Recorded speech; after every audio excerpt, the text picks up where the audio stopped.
Hello my dears, ഇന്ന് നമ്മൾ discuss ചെയ്യാൻ പോകുന്നത് ദി സ്കോളർഷിപ്പ് ജാക്കറ്റ് എന്ന കഥയാണ്. എഴുതിയിരിക്കുന്നത് മാർത്ത സലീനസ് എന്ന റൈറ്ററാണ്. ആദ്യം നമുക്ക് മാർത്ത സലീനസിനെ കുറിച്ച് പഠിക്കാം. Martha Salinas was born in 1949. Martha Salinas ജനിച്ചത് 1949. She is a native of Coalinga, California. കാലിഫോർണിയയിലെ കൊലിങ്ക എന്ന സ്ഥലത്താണ് മാർത്ത സലീനസ് ജനിച്ചത്. She graduated in creative writing from the university of California at Irvine. Salinas university of കാലിഫോർണിയയിൽ നിന്നാണ് creative റൈറ്റിംഗിൽ degree എടുത്തത്. The Scholarship Jacket is one of the several short stories Salinas has published in journals and collections.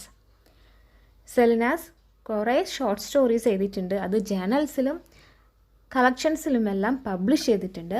അതിലെ ഒരു പ്രധാനപ്പെട്ട short സ്റ്റോറിയാണ് the scholarship jacket എന്നത്.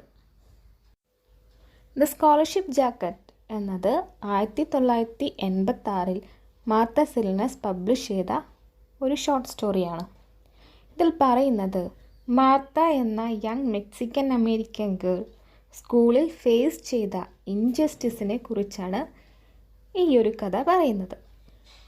ഈ കഥയിലെ മെയിൻ ക്യാരക്ടേഴ്സാണ് മാർത്ത, മാർത്തയുടെ ഗ്രാൻഡ് ഫാദർ, മാർത്തയുടെ grandmother, school principal mister Boone, maths teacher, mister Smith, history teacher, coach Thompson, sports teacher എന്നിവർ. ഇനി നമുക്ക് കഥയിലേക്ക് കടക്കാം. The scholarship jacket written by Martha Salinas. ടെക്സാസിലെ ഒരു ചെറിയ സ്കൂളിലാണ് മാർത്ത പഠിച്ചത്. അവിടെ ഒരു പതിവുണ്ടായിരുന്നു. എല്ലാ കൊല്ലവും 8ാം ക്ലാസ് പരീക്ഷാഫലം അറിഞ്ഞ് കുട്ടികൾ പോകുമ്പോൾ ആ കാലയളവിൽ ഏറ്റവും നല്ല ഗ്രേഡ് കിട്ടിയ കുട്ടിക്ക് ഒരു മനോഹരമായ സ്കോളർഷിപ്പ് ജാക്കറ്റ് കൊടുക്കുമായിരുന്നു. സ്വർണ്ണ നിറത്തിലും പച്ച നിറത്തിലുമാണ് ഈ ജാക്കറ്റ്. മുമ്പിൽ ഇടതുഭാഗത്ത് സ്വർണ്ണ ലിപിയിൽ ഗോൾഡ് ലെറ്ററിൽ എസ് എന്ന് എഴുതിയിരിക്കും. പോക്കറ്റിന് മുകളിൽ സ്വർണ്ണ ലിപികളിൽ അത് ലഭിക്കുന്നയാളുടെ പേരും കാണും. കുറച്ച് വർഷങ്ങൾക്ക് മുമ്പ് മാർത്തയുടെ ചേച്ചി റോസിക്കാണ് ആ ജാക്കറ്റ് കിട്ടിയിരുന്നത്. ഇപ്രാവശ്യം തനിക്കും അത് കിട്ടുന്ന പ്രതീക്ഷയിലായിരുന്നു മാർത്തയും. 8ാം ക്ലാസ്സിലായിരുന്ന മാർത്തയ്ക്ക് 14 വയസ്സാണ്. മാർത്ത നന്നായി പഠിക്കുന്ന ഒരു കുട്ടിയാണ്. 1 മുതലേ മാർത്ത എ ഗ്രേഡ് മേടിച്ചിരുന്നു. മാർത്തയുടെ അച്ഛൻ കൃഷിയിടങ്ങളിൽ ജോലി ചെയ്യുന്ന ഒരാളാണ്. അതുകൊണ്ട് തന്നെ തൻ്റെ 8 മക്കളെ പോറ്റാൻ അദ്ദേഹത്തിന് ത്രാണിയില്ലായിരുന്നു.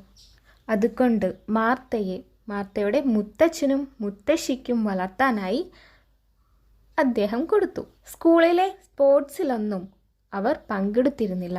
കാരണം അവിടെ രജിസ്ട്രേഷൻ ഫീ, യൂണിഫോം ഫീ മുതലായവ കൊടുക്കണം. കൂടാതെ ചിലപ്പോഴൊക്കെ പട്ടണത്തിന് പുറത്ത്, സിറ്റിക്ക് പുറത്ത് യാത്ര ചെയ്യണം. ഇതിനൊക്കെയുള്ള ത്രാണി അവർക്കില്ലായിരുന്നു.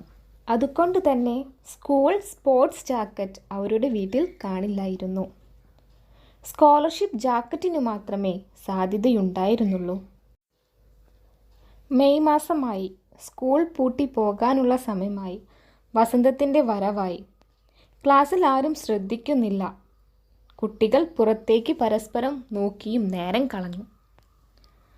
എങ്ങനെയെങ്കിലും ക്ലാസ്സുകൾ തീർക്കണമെന്നായിരുന്നു കുട്ടികളുടെ ആശ. കണ്ണാടിയിൽ മാർത്തയെ കാണുമ്പോൾ വിഷമമായിരുന്നു എന്ന് പറയുന്നു. വേണ്ട ശരീരവടിവുകൾ ഒന്നുമില്ല. പെൻസിൽ പോലെ മെലിഞ്ഞിട്ടായിരുന്നു മാർത്ത. അതുകൊണ്ട് തന്നെ അവളും ഹാപ്പി ആയിരുന്നില്ല. മാർത്തയെ ബീൻ പോൾ എന്നും സ്ട്രിംഗ് ബീൻ എന്നുമെല്ലാമാണ് ആളുകൾ വിളിച്ചിരുന്നത്. ബീൻ പോൾ എന്ന് വെച്ചിട്ടുണ്ടെങ്കിൽ പയർ ചെടി പടരാൻ വേണ്ടി വയ്ക്കുന്ന വടിയനാണ് ബീൻ പോൾ എന്ന് പറയുന്നത്. സ്ട്രിംഗ് ബീൻ എന്ന് വെച്ചിട്ടുണ്ടെങ്കിൽ പച്ചപ്പയർ. അപ്പോൾ ഇവിടെ ഉദ്ദേശിക്കുന്നത് മാർത്ത തീരെ തടിയില്ലാത്തൊരു കുട്ടിയാണ്. അപ്പോൾ അതുകൊണ്ടാണ് അവളെ എല്ലാവരും ബീൻ പോൾ എന്നും സ്ട്രിംഗ് ബീൻ എന്നും എല്ലാം വിളിക്കുന്നത്. ഇതെല്ലാം ചിന്തിച്ചുകൊണ്ടാണ് മാർത്ത ഹിസ്റ്ററി ക്ലാസ്സിൽ നിന്നും ജിമ്മിലേക്ക് നടക്കുന്നത്. ഇനി 1 മണിക്കൂർ അവൾക്ക് ബാസ്കറ്റ് ബോൾ കളിച്ച് വിയർക്കണം. തൻ്റെ പല്ലുകുത്തിപ്പോലെ നീണ്ടു മെലിഞ്ഞ കാലുകൾ കാണിച്ചുകൊണ്ട്, എന്ന് വെച്ചിട്ടുണ്ടെങ്കിൽ തീരെ തടിയില്ലാത്ത കാലുകളെന്നാണ് ഉദ്ദേശിച്ചത്. പെട്ടെന്നാണ് മാർത്ത ഓർത്തത് തൻ്റെ PE ഷോർട്സ് ഒരു ബാഗിൽ തൻ്റെ ഡെസ്കിൻ്റെ താഴെ വെച്ചിരിക്കുകയാണ്, അത് എടുക്കാൻ മറന്നുപോയിരിക്കുന്നു എന്ന്. PE ഷോർട്സിൻ്റെ കാര്യത്തിൽ കോച്ച് തോംസൺ ഭയങ്കര സ്ട്രിക്റ്റാണ്. അതില്ലാതെ കളിക്കാൻ സമ്മതിക്കുകയില്ല. മാർത്ത വേഗം തന്നെ തൻ്റെ ബാഗ് ക്ലാസ്സിൽ നിന്നും എടുക്കുന്നതിന് വേണ്ടി തിരിച്ചുപോയി. മാർത്ത തൻ്റെ ക്ലാസ്സിൽ എത്താറായപ്പോൾ ദേഷ്യത്തിലുള്ള ആർഗ്യുമെൻറ്റ്സ് കേട്ടു. അവൾ നിന്നു. എന്തു ചെയ്യണം എന്നവൾക്കറിയില്ലായിരുന്നു. മാർത്തയ്ക്ക് അവളുടെ PE ഷോർട്സ് വേണമായിരുന്നു. അവൾ ലേറ്റായി കഴിഞ്ഞു. പക്ഷേ അവളുടെ ടീച്ചേഴ്സിൻ്റെ സംസാരത്തിന് ഡിസ്റ്റർബൻസ് ഉണ്ടാക്കാൻ അവൾ ആഗ്രഹിച്ചില്ല. പക്ഷേ അവൾക്ക് അവളുടെ ബാഗ് എടുക്കണം. അവിടെ ഉണ്ടായിരുന്ന ടീച്ചേഴ്സ് ഹിസ്റ്ററി ടീച്ചറായ മിസ്റ്റർ സ്മിത്തും മാത്സ് ടീച്ചറായ മിസ്റ്റർ ബൂണുമായിരുന്നു അവിടെ ഉണ്ടായിരുന്നത്. അവർ തമ്മിലായിരുന്നു തർക്കം. അവരുടെ തർക്ക വിഷയം മാർത്തയായിരുന്നു. മാർത്തയ്ക്കത് വിശ്വസിക്കാൻ കഴിഞ്ഞില്ല. മാർത്ത ചുമരിനോട് ചേർന്ന് നിന്നു, ചുമരിൻ്റെ എഴുത്തിലെ ഒരു ഭാഗമെന്നോണം.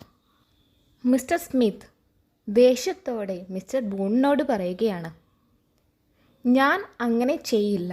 അവളുടെ അച്ഛൻ ആരാണെന്നും എനിക്കറിയണ്ട. അവളുടെ ഗൈഡുകൾ മാർത്തയുടെ അടുത്തു പോലും വരില്ല. എനിക്ക് നുണ പറയാനും റെക്കോർഡ് തിരുത്തുവാനും പറ്റില്ല. മാർത്തയ്ക്ക് A+ ആവറേജ് ഉണ്ടെന്ന് നിങ്ങൾക്കും അറിയാവുന്ന കാര്യമാണല്ലോ എന്നെല്ലാം. മിസ്റ്റർ ബൂൺ ശാന്തതയുള്ള ശബ്ദത്തോടെ മിസ്റ്റർ സ്മിത്തിനോട് പറയുകയാണ്, ജോവാൻ്റെ അച്ഛൻ ബോർഡിലെ അംഗമാണ്. അതുകൂടാതെ ടൗണിലെ ഏക ഷോപ്പ് അദ്ദേഹത്തിൻ്റെയാണ്. നമുക്ക് വേണമെങ്കിൽ പറയാം 2 പേരുടെ മാർക്കും ഏതോണ്ടൊപ്പമാണെന്നും. മിസ്റ്റർ ബോൺ പറഞ്ഞ കാര്യങ്ങൾ ശരിക്കു കേൾക്കാൻ മാർത്തയ്ക്ക് കഴിഞ്ഞില്ല. പക്ഷെ ചില വാക്കുകൾ അവിടെയും ഇവിടെയും അവൾ കേട്ടു. മാർത്ത മെക്സിക്കൻകാരിയാണ്, ഞാൻ റിസൈൻ ചെയ്യില്ല എന്നിങ്ങനെയൊക്കെയുള്ള വാക്കുകളാണ് അവൾ കേട്ടത്. പെട്ടെന്ന് സംസാരം നിർത്തി സ്മിത്ത് എതിർവഴിയെ ഓഡിറ്റോറിയത്തിലേക്ക് പോയി. പക്ഷേ മാർത്തയെ കണ്ടില്ല. അവരുടെ സംസാരം കേട്ടപ്പോൾ മാർത്ത വിറയ്ക്കുകയായിരുന്നു. കുറച്ച് നിമിഷങ്ങൾ കൂടി അനങ്ങാതെ നിന്നിട്ട് മാർത്ത ക്ലാസ്സിലേക്ക് ഓടിപ്പോയി തൻ്റെ ബാഗ് എടുത്തു. മിസ്റ്റർ ബോൺ അവളെ കണ്ടു. പക്ഷേ അദ്ദേഹം ഒന്നും മിണ്ടിയില്ല. എങ്ങനെയാണ് അവൾ തൻ്റെ PE തീർത്തതെന്ന് അവൾക്ക് ഓർമ്മയില്ല. വളരെ ദുഃഖിതയായാണ് അവൾ വീട്ടിലേക്ക് പോയത്. അവൾ തലയണയിൽ മുഖമമർത്തി കരഞ്ഞു.